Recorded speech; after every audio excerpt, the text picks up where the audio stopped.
I am live. Hey, exciting. I'm going to go post the link to this website or to this video on denverguitarorchestra.com. And if you are wandering the internet and you ran across this video, you should know it's part of my weekly or my weekday program of teaching guitar. And each day of the week, I have something going on. Today, we're playing a level 3 song from the Denver Guitar Orchestra website, and all of our sheet music, tablature, blah, blah, blah, is all housed over here. And that's what I'm doing at the moment, is posting the link to today's song. We're playing Heidenröslein today, which is an old German song. And once everybody gets settled in, we will talk about why in the world would you want to learn to play Heidenröslein. So glad you're here. Make sure you get your sheet music settled in, and we'll start the lesson here in 1 minute. And so if you want to fast forward up to that point, that's perfectly fine. Let me finish posting all this stuff over here so we're ready to go. And update that. View page. View page. All right. And so the archive page looks like it's caught up, so I can close that and close that. And then if I click on today's link, it takes me to here, and that's where we're ready to get going. All right, so Heidenröslein. This song is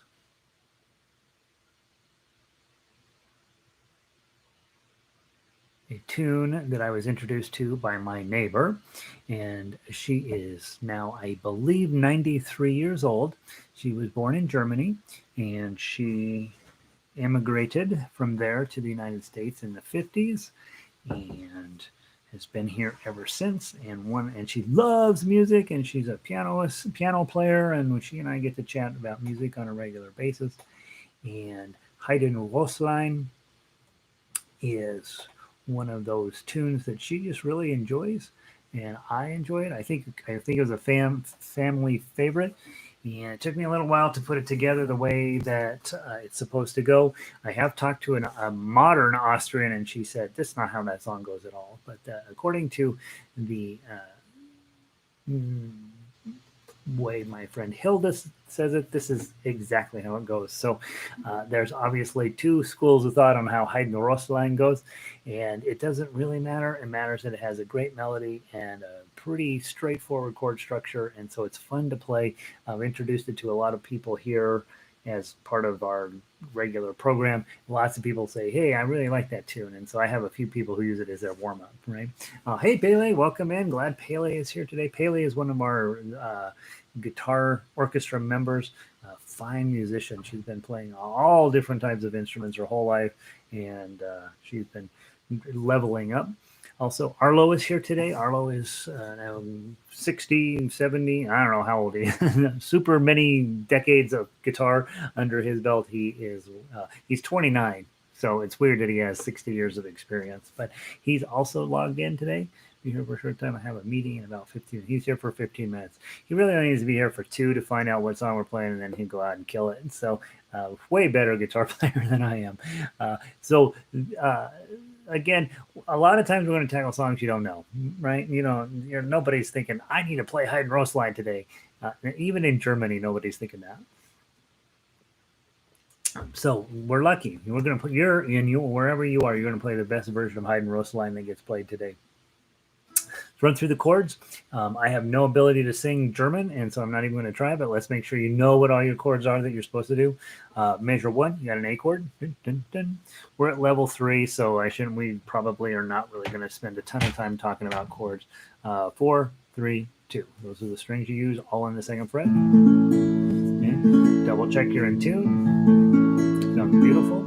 Okay. I'm playing this $50 guitar, which I absolutely have I think it's fine, right? It's not a great guitar. It's not a terrible guitar. I got it for free from a friend who found it in her dad's basement. Okay, there's your A chord. Here's your E chord. You guys know this from level 1. Okay, then we back to A chord. When we talk about chords, it's not about how do you make the chord. That's not the problem. The problem is getting from this shape to the next shape. So when you're on E and you got to get to A, lead with your index finger, make sure that gets in the right spot, and then the other two fingers will behave. Okay, same thing going to a D chord, drop it down one and add your other three, and behave. You get back to A, pull it up one and pull the other two guys over. In measure 5, we're going to go to an E chord. Again, lead with your index finger. And now this particular measure has 3 chords in it, and so one of the chords is sitting on top of an 8th note. That B minor chord in measure 5, might not even waste my time on it. E chord, B minor, right? Yeah. And then back to A. So probably if I was singing this song and I saw that situation, I would ignore the B minor and just go straight from E to A. If I have a full orchestra and everybody's got plenty of time to get around to doing the things they need to, then we would talk about using the B flat or B minor, but we would not. Probably as a solo guitarist, I probably would just skip it. The one you can't skip, and the hardest chord in the song is at measure 6. It's a C sharp. We don't play a ton of C sharps in guitar, but you do have a bar and then the C shape in front of it. So a bar on one and then C shape out in front. Super challenging piece to play.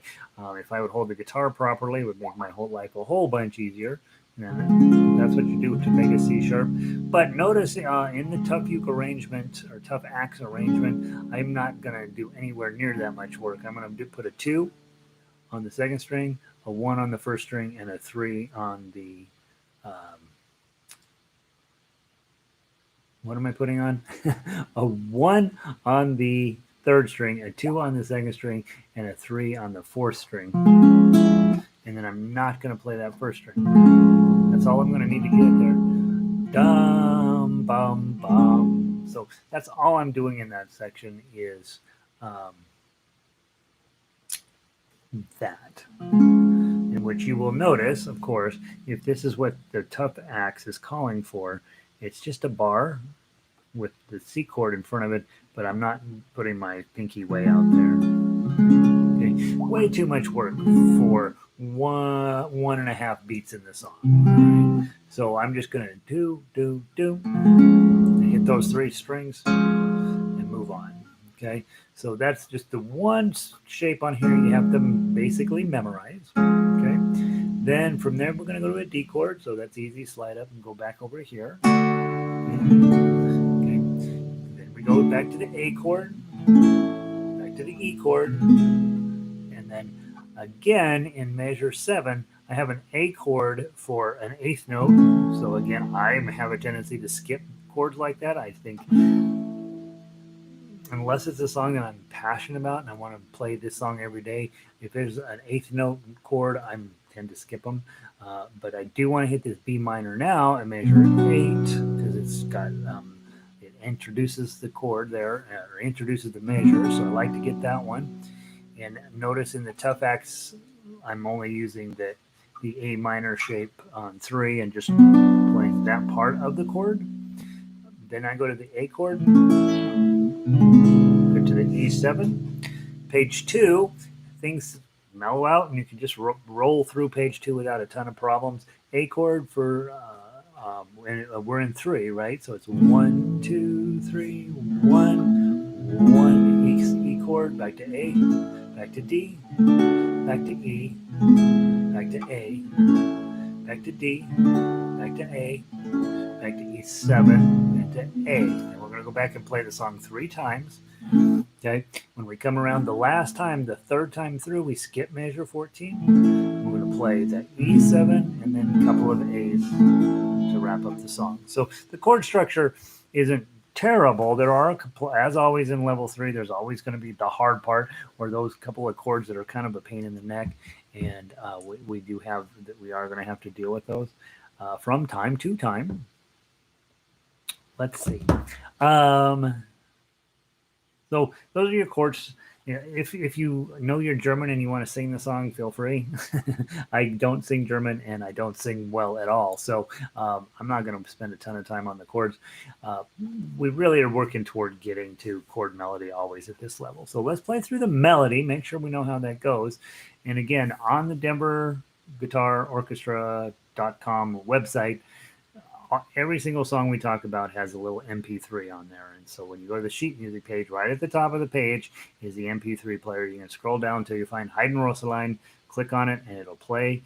And you can download it onto your computer if you want, or you can download it into your phone and then use a tempo slowing app to adjust that so you can play along with the MP3 on a song that you don't know. There's no chance that if you did not grow up in Germany that you would know this song, and probably no chance if you did grow up in Germany and you're within the last 30 years, there's probably no chance of you knowing this song. Um, so you're going to have to use your resources to figure out how the song goes. And of course, when I was putting the arrangement together, I'm using my friend Hilda's suggestions. I'm using YouTube. I'm using all of this sheet music that I can find laying around left on the internet, and creating my final arrangement of it, which I think is pretty darn close to the original old school way that this song was done. So let's go through, play it, just the melody, if you will, please. Remember, we're mostly in first position here, so we're going to play twos with our middle finger, threes with our ring finger, and then opens, obviously, no fingers. And I don't remember, but I think that's, oh, there is a 4-5 here. So on 4, we're going to use our pinky and slide up to 5, okay? Okay. You do have the option of playing in second position since there are no ones in the song. Playing in one, put your index on 2, middle on 3, pinky on 4, ring on 4, and pinky on 5. Then you don't even have to move your hand ever. Okay, your hand can just stay here.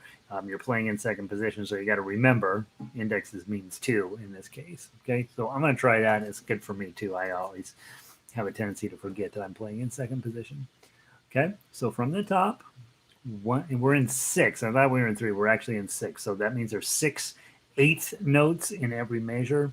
So it's 1, 2, 3, 4, 5, 6. I tend not to count 6, 8 like that. I tend to count it as 1, 2, 3, 4, 5, 6. Or more importantly, 1, 2, 1, 2, 1, 2. And in between each of those is 1, 2, 3, 2, 2, 3, 1, 2, 3, 2, 2, 3, dun, dun, dun, 1, 2, 1, 2, 3, 4, 5, 6. Okay, so it's really divided up in 2. And you can even look through the sheet music and you can see it tends to be broken up into groups of 2 within each measure. Okay, give it a try from the top. We'll play through it a couple of times.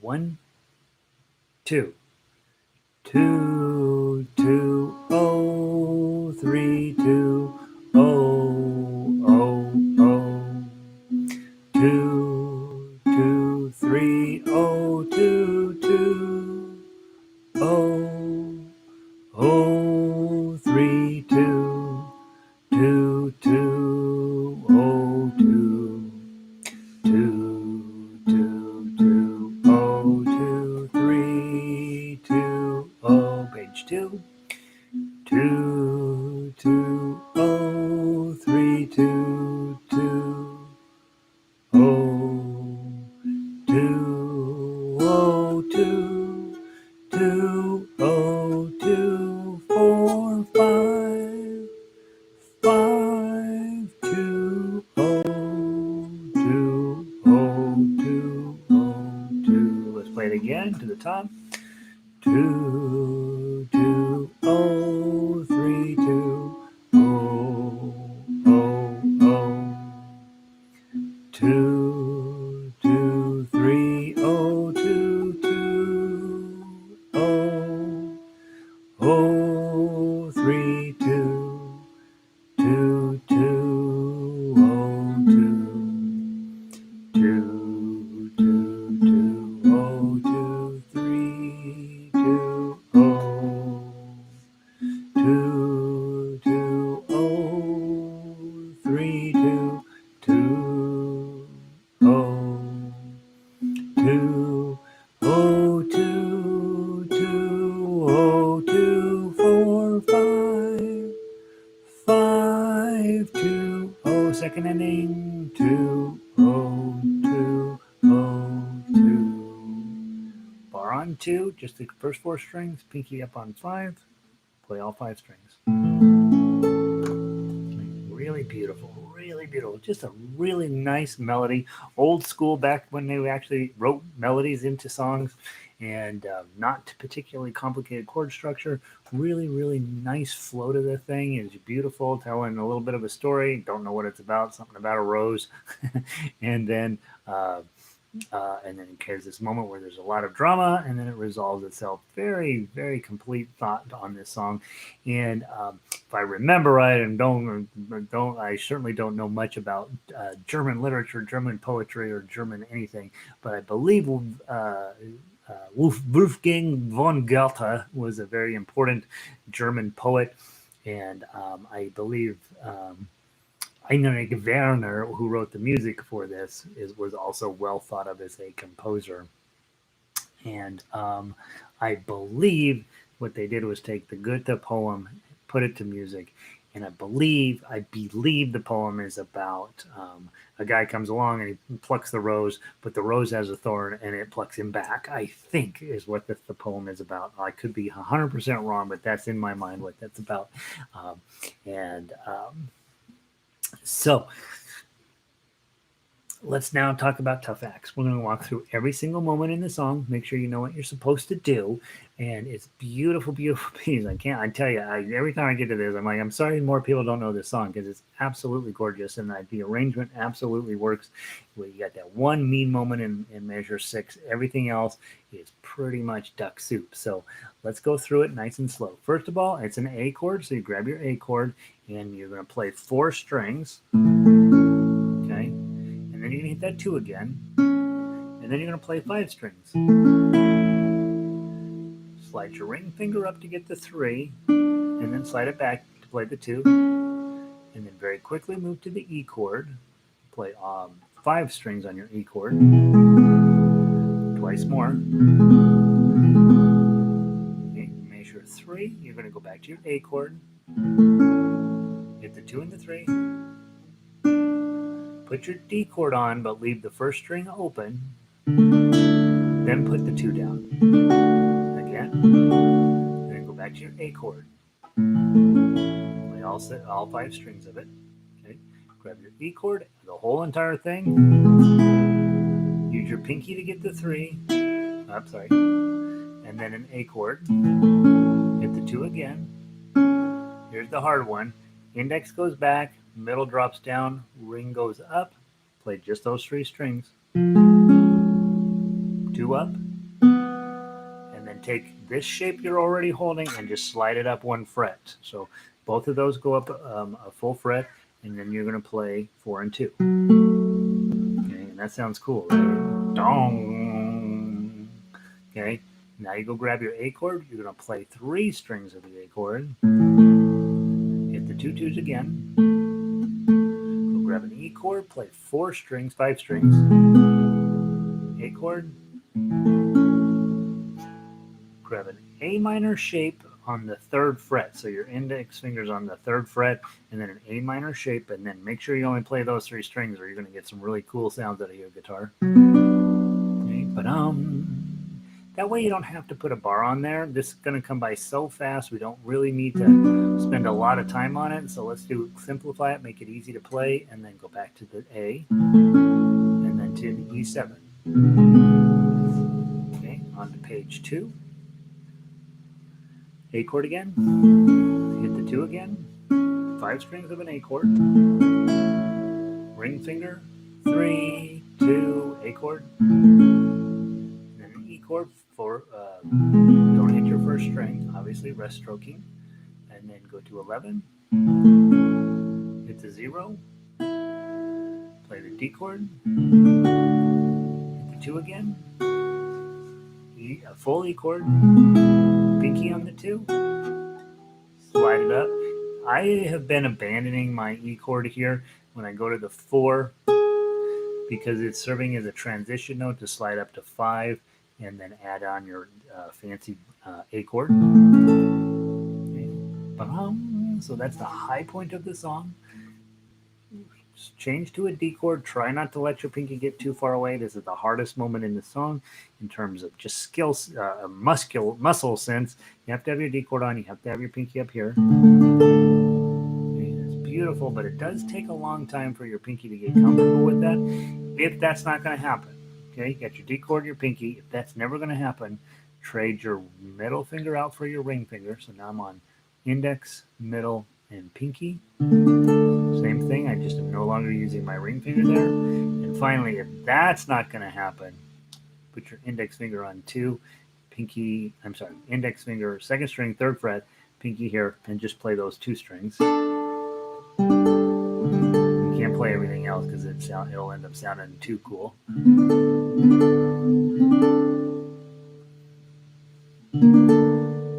These are all variations on a D chord, and they sound nice, but they're not correct. Okay, so ideally you got a D chord with your pinky on 5. Lose your pinky to make your regular D chord, and then have an A chord. Hit the 2 again. Measure 14. You go to E7. Ring finger on the 2. Pick it off. An A chord. Go back, play the whole song 3 times. On the 3rd time through, you're coming into you're going to skip 14. Okay, notice your brackets up above there. 1st and 2nd repeat, you do play 14. 1st and 2nd repeats only. 3rd repeat, 3rd time through the song, you're going to play, you're not playing 14, but you are playing 15 and 16. And so you're going to come in to 15, hit the 2, A chord. It's the same, and then this. Okay, that's what we're after. Let's see how we do. Okay, we'll play, and we're going to get out early today, right? We're already 2:51. We've been through everything we need to talk about. If you have a friend who plays guitar, you play melody, they play chords, you have a great time. If you don't have a friend, okay, you got to play tough acts, okay, and that's what you're after. And then by level 3, you get it, right? By level 3, you know, hey, I want to play the tough act stuff. Then when you come to level 5 at orchestra, we divide that back out again. We bring complex, highly difficult music, but everybody has a simpler part, and then by working together, we create this beautiful sound. And so when you're thinking about guitar and the progression that you go through as a instrumental musician, your approach is usually, I do this, then I do this, then I do this, and then I start backing it down because the music gets so hard that I'm going to start working with other people to help out. So if you're just wanting into this video, how I work it in the Denver Guitar Orchestra is we start at level 1 is just 1 chord songs. Level 2 is 2 chord songs. Level 3 is as many chords as necessary, but this music is still all public domain, so it tends to be older songs that make sense as a guitarist. Level 4 is whatever the songs people want to work on. We put those together, really designed for solo play, really designed for putting all of your skill sets as a soloist together. And then level 5, which is orchestra, is where we then start putting in, hey, you're only going to play the melody. You're only going to play the chords. You're only going to play the arpeggios, because the music gets so complicated that then when everybody gets together, they just play their particular part. It's kind of hard to rehearse that stuff or practice that stuff at home because sometimes it doesn't sound like anything. And then you show up to orchestra and you're like, I don't like this song. It doesn't sound like anything. But then when you get everybody together, you're like, oh, I see what we're up to here. And it sounds really beautiful. And so that's where we're at with all of what's going on in this program. So this is a level 3 song, which means it's public domain, but it doesn't mean it's easy by any stretch of the imagination. It just means that it's a song that you will be using all of your skill sets to make it come alive. Okay? All right, so we're going to play through the song 3 times. We're going to make sure everything is beautiful as we can possibly get it. And when we make a mistake, we move on. We don't lose any sleep over it. Your goal, no matter what level you're playing at, no matter which way you're choosing to play it from the paper, your goal is to keep up with me. Okay, I can't hear you, but so I don't know if you're keeping up or not. I'm assuming you're playing it just beautifully, probably better than I'm playing it. And then if you get lost or you make a mistake, talk yourself into just moving on forward and jumping right back in when I get up to that measure. Okay, we're going to play through it 3 times. The first time I'm going to play through it with my thumb. The second time I'm going to play through it with my plucking, and the third time I'm going to go back through and play it with my thumb again.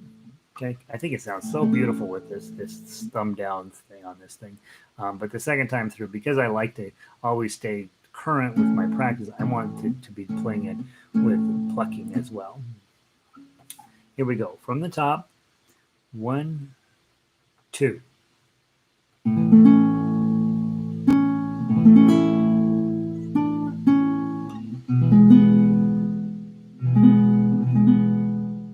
Measure 3.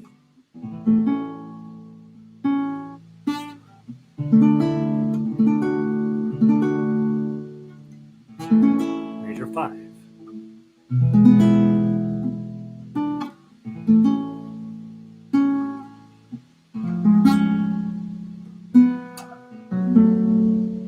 Measure 7.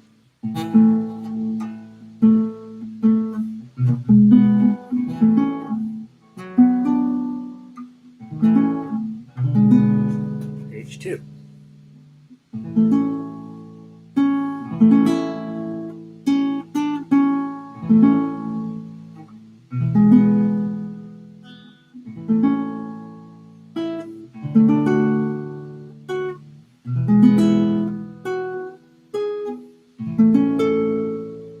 Measure 13.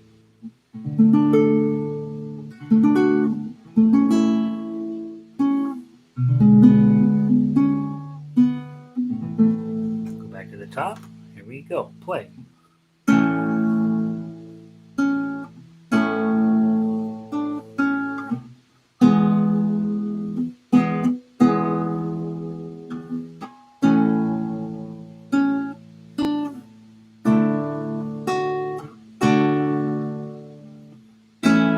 Measure 5.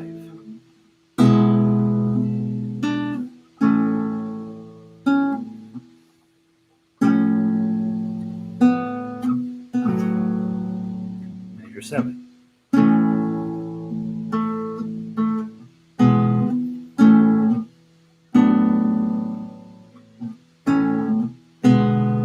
Page 2.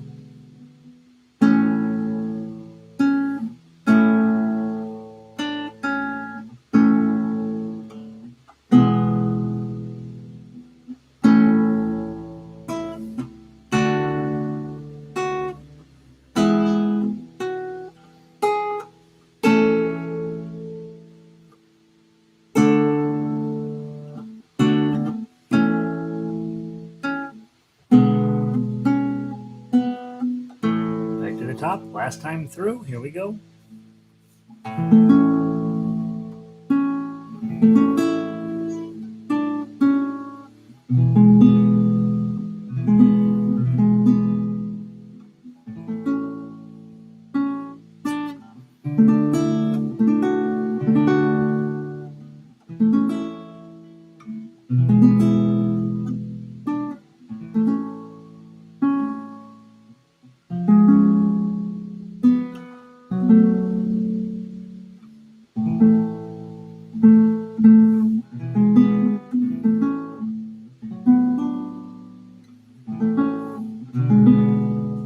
Page 2.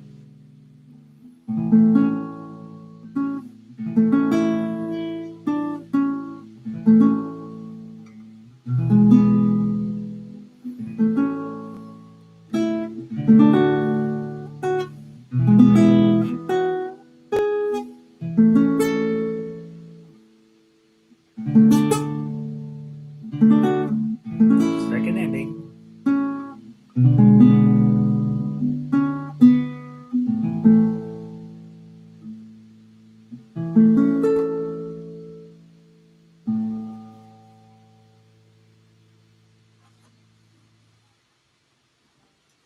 How'd you do? Hope you guys killed it. Really pretty song. Really, really nice to play for the most part. A couple of moments in there that are a little tough, right? Every song has a couple moments in it that are a little tough. I think that measure there at the beginning, measure 6, getting that particular chord shape on is a little bit challenging, and then making sure you hit the correct strings when you slide it up to that 2/4 that's sitting under the D chord in measure 6. That to me is a little bit of a moment of challenge. And then I did okay 2 times through. The third time through at measure 13, where I'm holding that D chord with my pinky way up on 5, I managed to get it twice really solid, and then the last time through I kind of blew it. So yeah, what are you gonna do, right? There's no guitar police, so playing it perfectly is not required, and that's that. I think that's what I got to tell you about today. It's a beautiful song, and definitely worth some time to put in on that. Tomorrow, we have the ever popular Itsy Bitsy Spider. If you have never played Itsy Bitsy Spider at the highest possible level to make it as complicated as humanly possible, come check it out tomorrow, level 2. And then my most hated song in the entire program, Farmer in the Dell, shows up level 1 on Thursday. Thursday night, it says we're going to have a concert, but we are not going to have a concert. I got to change that. I got a conflict, so we won't have a Thursday night again this week. Next week, for sure, we'll have the Thursday night. And then on Friday, we will run through Farmer in the Dell, Itsy Bitsy Spider. We'll get to play Heidenröslein again during this time slot. And then Lean on Me, we'll continue our work with Lean on Me. At this point, hopefully you've had Lean on Me long enough to have a pretty solid look at it. And so we'll play that again this time slot on Friday. And then next week, everything starts all over again. Level 4, 3, 2, 1. The 1 chord song on Thursday nights, and then a weekly recap on Friday of everything we played through the week. So hopefully all that's helpful to you. Hopefully you are finding the resources you need. And Pele says, I did play along with you each part, just missed a few notes. What was the last note you played? Pele, by the way, this is exciting. Pele has been working with me for several years now, came in as a very fine musician, and just really, really did a nice, sort of got really good at it and was here, but then lately has been pushing herself to this next level of play, and I've been listening to her, and playing along with me is never particularly easy because I don't necessarily have perfect rhythm, and so I think it's super exciting. She's saying she's playing. I miss you too, Pele. That's very sweet. But her question is, hey, you hit one note at the end. What was it? So what I did to fancy it up, right? The last chord's an A chord. It's a bar on 2, right? So normally your A chord is this. You could just finish it that way and be done. But I wanted to fancy it up, so I put a bar here, and then I put my pinky up on 5. That way this A, when you put your pinky here, this becomes an A. So this becomes a very stable and solid chord to finish up on. Right? So that sounds beautiful. So that's an A. And then just to be extra fancy or whatever, to give a little period at the end of the sentence, I reached up here and plucked the A string one more time. Okay. And again, I knew that would work. I knew it would sound beautiful. Even though it's not written on the paper, I know if I play an A chord, that's my last chord, I know that I can hit an A note and it's going to sound pretty. Okay. And so that's just one of those little techniques to put in your head. If my last chord is a D, and then that means I can hit a D note at the end of the song, bong.